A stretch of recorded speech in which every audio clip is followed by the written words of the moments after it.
You're listening to Cyber 94 Podcast. If you want to break into cybersecurity with real-life experience, go to cyber94.com. Chloe, when you look at the recap of 2025, it's just clear it was a brutal year for data security. Yeah. It feels like attackers took, I don't know, everything they learned and just hit the accelerator. They absolutely did, Ben. I mean, if 2024 was the year they perfected the art of social engineering, then 2025 was the year they built a factory for it.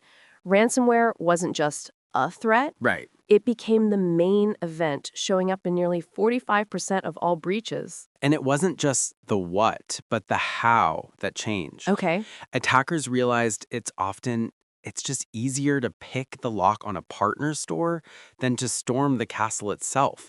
These third-party and vendor breaches just surged. Exactly. That U.S. Treasury incident tied to a Storn remote support key was a massive wake-up call. It highlighted this new reality. Your company is now only as secure as your least secure partner. Yeah. The attack surface has expanded beyond your own walls. So let's talk about the fallout. I mean, who got hit the most? Because the report paints a devastating picture for healthcare. Devastating is the right word. Wow. It's become the soft target of choice. And the Change Healthcare mega breach, I mean, that's a number that's hard to even comprehend. Oh, man. 192.7 million individuals affected. That's the largest single healthcare data breach in U.S. history. And the cost is just astronomical. Right. It's averaging over $10 million per breach in that sector. It's gone way beyond a data problem. Yeah. This is now directly impacting patient care, trust, and a hospital's ability to even function. And other sectors weren't immune. The financial industry learned that trust can be breached from the outside in. The Alliance Life attack, which hit over 1.4 million customers. Right.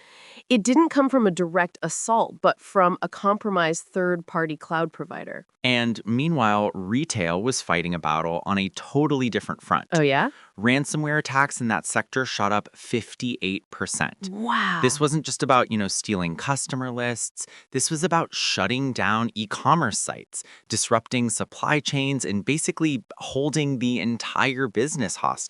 And all of this has a very human cost, right? Right. It fuels what the article calls digital distrust. We, as consumers, were losing faith that companies can actually protect our information. The numbers totally back that up. Yeah. Fales research found that 63% of us feel that companies are unfairly placing the burden of security on our shoulders. We're the ones juggling impossible passwords and tracking all the breach notifications. I completely relate to that feeling. Right. And people are voting with their feet. Yeah. Over 80% said they've abandoned a brand in the last year because of intrusive data requests or clunky security hoops. Wow. We want security, but we don't want it to be a nightmare to use. So amid all this chaos, what actually worked? Right. What separated the companies that weathered the storm from those that didn't? Well, the good news is it wasn't some unobtainable, flashy new tool. It was a return to fundamentals. The organizations that survived were the ones that were prepared. First on that list, locking down identities. Right. That always starts with a login.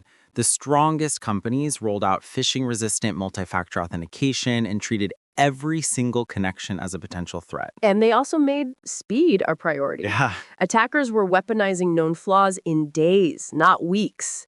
The successful companies treated patching vulnerabilities like a business emergency, not some background IT task. I love the analogy of containment. Okay. They built their environments like a submarine with watertight compartments. They assumed a breach was inevitable, so they focused on making sure a leak in one area wouldn't sink the whole ship. It just contains the damage. Right. And all those defenses are crucial, but they're about keeping the bad guys out. Yeah.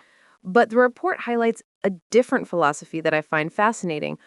what if you assume they will get in? You're talking about devaluing the data itself. Right. Making the treasure worthless even if the thieves get their hands on it. Precisely. It's a complete shift in mindset. Mm. Instead of just building higher walls, you use technologies like point-to-point encryption and tokenization. Okay. The moment a credit card is swiped or entered online, the real data is swapped out for a useless, non-exploitable token. Exactly. So if hackers breach the system and steal a mountain of data, all they have is a pile of worthless tokens. They can't use Exactly. them, they can't sell them.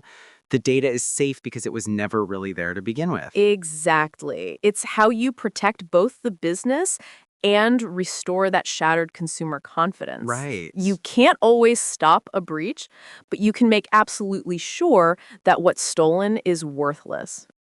Now, here's a question we'd like you to think about. After hearing all this, how has your own trust in digital services changed? And what's one thing a company could do right now to make you feel your data is genuinely safe with them?